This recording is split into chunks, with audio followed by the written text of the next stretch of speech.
In the 1870s, with the discovery of gold and copper in the Santa Catalina Mountains, miners and prospectors began the settlement, living in tent houses.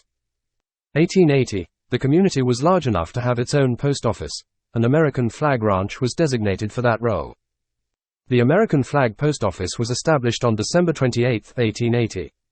Acadia Ranch was built in 1882 by Edwin S. and Lillian Dodge. It served as a boarding house and guest ranch house. A second post office opened in 1885 at Acadia Ranch, with Edwin S. Dodge serving as postmaster until 1901.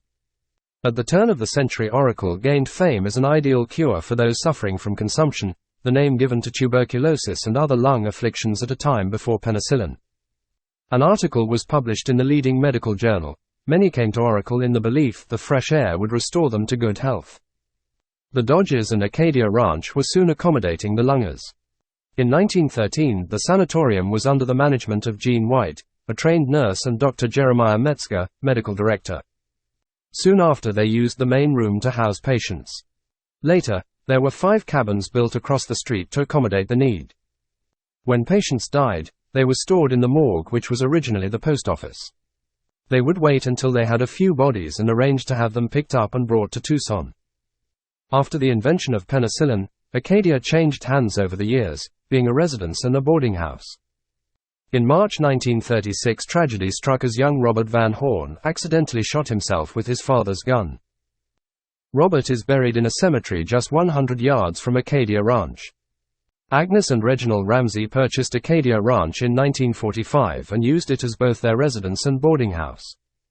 When the San Manuel mine boomed, the Ramseys had 40 to 50 people living at the ranch. Boarders slept in sleeping bags on the porch, and Mrs. Ramsey cooked around the clock. In 1978, the Oracle Historical Society purchased Acadia Ranch, which is now a museum and cultural center. In 1984, Acadia Ranch was placed on the National Register of Historical Places. Paranormal claims at Acadia Sanitarium. Acadia Ranch is haunted by a nurse who once attended to her patients and contracted TB herself when it was a tuberculosis sanatorium. They say she still attends to her patients. Robert Van Horn is said to haunt the ranch and is a very playful spirit. Doors have been claimed to shut and open on their own. Knocks and bangs are reported. Voices are present and sounds of coughing are heard.